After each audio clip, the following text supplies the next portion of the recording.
So let's go ahead, and I have the selection sets already set up on Apollo.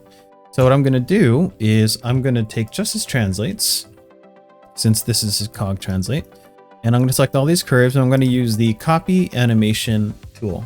So this will allow me to copy the animation, and it'll kind of store it. I won't have to export it or like write it to a file or anything. I'll be able to transfer that info from 2 different sessions of Maya, or how many ever different sessions of Maya that you have open.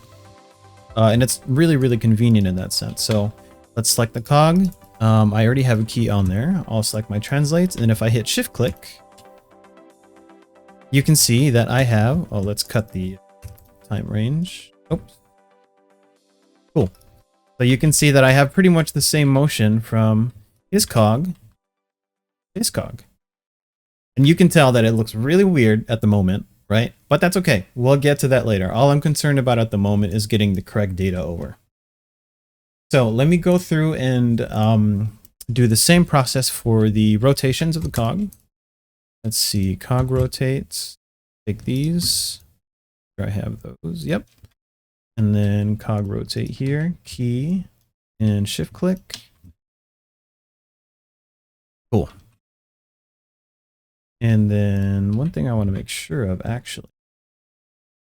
I think I may have missed that when I was... Yeah, there was one up there. Whoopsie daisy. So let's copy that. And then on RX.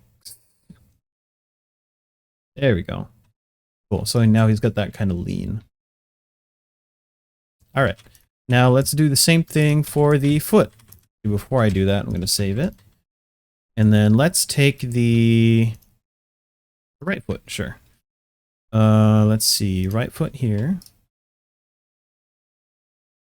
Actually, take character right foot. There we go. And then I'm going to take the translates and the rotates.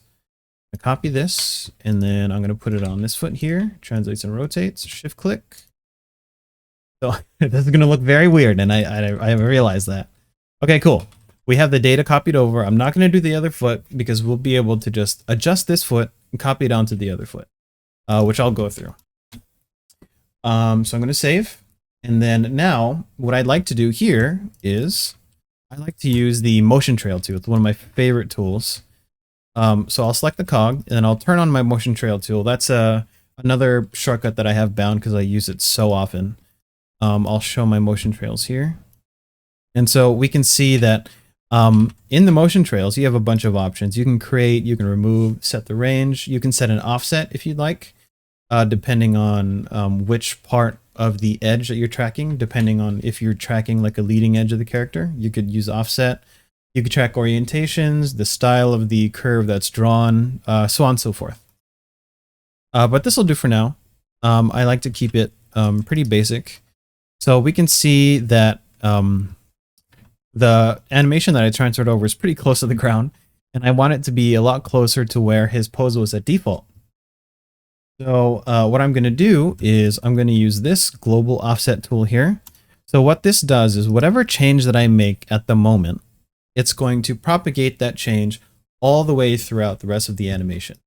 So in conjunction with the reset pose, it should give me this same exact motion closer to its original pose at default. So I have my global offset ticked. That means it's active. You can see the timeline highlighted. I'm going to reset pose. There we go. And then click off. And then now you can see that I have the same range of motion, just closer to default. So with this being like a much smaller character, his distance to the ground and his legs being different proportion than Apollo's, we want the range of motion to be a little bit different, right? And so we'll be able to affect those, like instead of having to like adjust the curves or the keys individually, what we can do is we can use these sliders down here. These sliders are super, super, super handy. It allows you to manipulate curves and a lot of keys really smartly and really effectively in a really short amount of time. So let's say I want to change this TY, right? We can see that it gets way too far down right here. So we want to get it closer to right here. This should probably be closer to his apex. So I can use the blend to neighbor. So by selecting this entire curve and using blend to neighbor here, that's what BN stands for. It'll blend to my leftmost neighbor if I slide it this way, or if I slide it to the right, it'll blend to my rightmost neighbor here. And so there's a bunch of different settings that you can use here. You can blend to default, which is the popular one. You can blend to ease. It'll either ease in or ease out, depending on which way you blend it.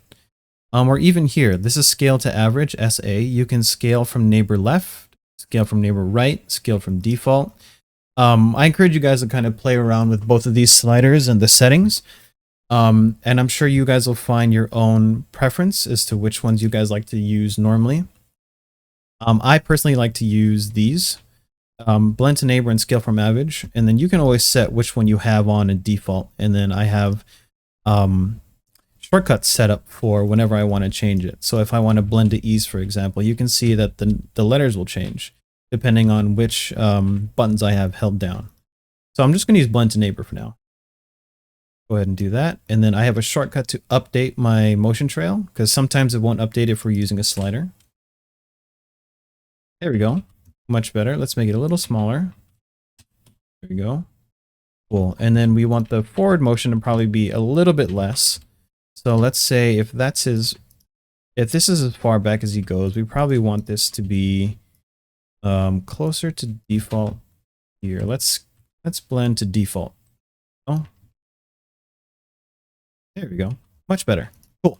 Now we'll pretty much do the same thing that we did for the cog to the foot and make sure that its range of motion is correct. So we can see that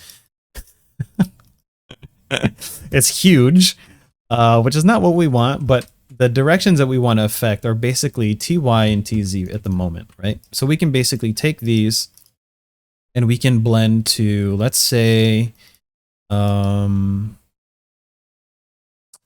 little bit closer to default, but let's start by just adjusting the TZ and kind of making this range of motion smaller. So I'm going to blend to neighbor a bit more. Cool. And then I'm going to do the same to TY. I'm doing these one at a time just so it's a little bit easier to focus on. Aha. Okay, here we go. So we probably want to blend to default, because this is the point at which his foot is on the ground. A little bit more, probably a lot more actually, if his cog is going as low as it is. And then we'll want to adjust this too. So if, let's say, this is the apex at which his foot is the farthest out in front of him, and let's say right here is probably the farthest behind him, somewhere around here. What I'm going to do is actually, I'll just use scale to average. It's going to average the selection that I have and scale from that point. Let's scale this down, update. That's closer. Cool. Okay. Now I'm going to look at it from the front view and I can tell that it's doing something funky. There we go. Okay, cool. So let's say I want it to be closer to default. So let's blend to default. There we go. Update the curve, and then it's going a little bit too far to the opposite side of where this foot is. So let's blend to default some more. I probably want it to be like right there. There we go. Maybe a little bit upward. There we go. That might work. Cool. Let's go back to the side view and let's make sure that the up is actually not quite. It's a little bit too big. So let's blend to default some more. Update. Cool. Okay, sweet.